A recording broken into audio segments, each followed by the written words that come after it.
Hello আমার সাকিবেন ভাইরা বোনেরা, চলে এলাম আরও একটা নতুন ভিডিও নিয়ে। প্রথমেই কমেন্ট সেকশনে জানাও মেগাস্টার শাকিব খান অভিনীত ডাক্তারবাড়ি সিনেমাটা তোমাদের কতটা পছন্দের। 10-এর মধ্যে যদি তোমাদেরকে নম্বর দিতে বলা হয় তাহলে তোমরা 10-এর মধ্যে ডাক্তারবাড়ি সিনেমাটাকে কত নম্বর দেবে? কারণ এই ভিডিওটা এখন ডাক্তারবাড়ি সিনেমাটাকে কেন্দ্র করে, কারণ এই সিনেমাটার আজকে 19 বছরের সেলিব্রেশন। ইয়েস, টুকটুক করতে করতে ডাক্তারবাড়ি রিলিজ হয়ে গেছে আজকে 19টা বছর। আজ থেকে 19 বছর আগে ঠিক আজকের দিনে অর্থাৎ 13ই জুলাই রিলিজ করেছিল ডাক্তারবাড়ি সিনেমাটা। চলো আমরা এই সিনেমাটা নিয়ে একটুখানি কথা বলি। ডেফিনেটলি 19 বছর পূর্ণ হলো মেগাস্টার শাকিব খানের অন্যতম সেরা সিনেমা ডাক্তারবাড়ির। 2007 সালে মুক্তি পাওয়া ঢালিউডের অন্যতম জনপ্রিয় হিট সিনেমা ডাক্তারবাড়ির 19 বছর পূর্তি। সংক্ষেপে সিনেমাটির কিছু ঐতিহাসিক রেকর্ড নিয়ে কথা বলা যাক। ক্ল্যাশ উইনার মেগাস্টার মান্নার ক্ষমতার গরম সিনেমার সঙ্গে সরাসরি ক্ল্যাশ করে বক্স অফিসে এটি জয়ী হয়েছিল। মানে ওই ব্যাপারটা হয়ে গিয়েছিল মেগাস্টার শাকিব খান ভার্সেস মান্না সাহেব, তাদের ক্ল্যাশ হয়েছিল একসঙ্গে, সেখানে মেগাস্টার শাকিব খানের ডাক্তারবাড়ি সিনেমাটা জয়ী হয়েছিল। ওয়াও। ওকে, একমাত্র সিনেমা কিংবদন্তি পরিচালক আজিজুর রহমানের সঙ্গে শাকিব খানের কেরিয়ারের একমাত্র কাজ এটি।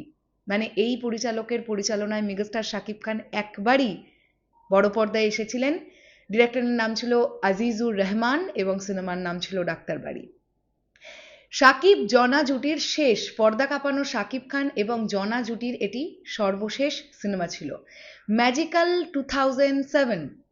এই বছর শাকিব খান একটানা যে 8টি সিনেমা দেন তার মধ্যে এটি অন্যতম। শাবানাজের বিদায়, 90 দশকের জনপ্রিয় অভিনেত্রী শাবানাজের সর্বশেষ মুক্তিপ্রাপ্ত সিনেমা ছিল এটি।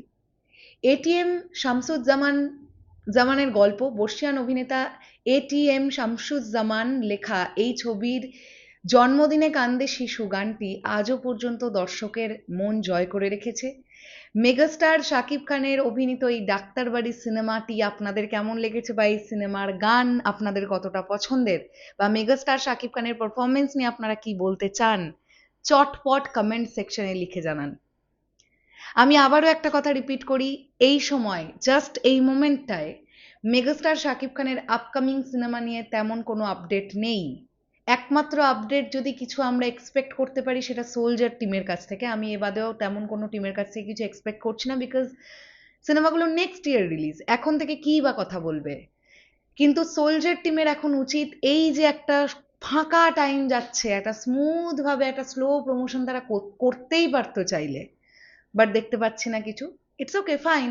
আমরা যারা মেগাস্টারকে ভালোবেসে রেসপেক্ট করে ওনাকে নিয়ে কথা বলি, আমরা মেগাস্টারকে নিয়ে কথা বলেই যাব। চলো শেষ করলাম ভিডিওটা, আসছি আবার খুব শিগগিরই, তাহলে এখনের জন্যে টাটা।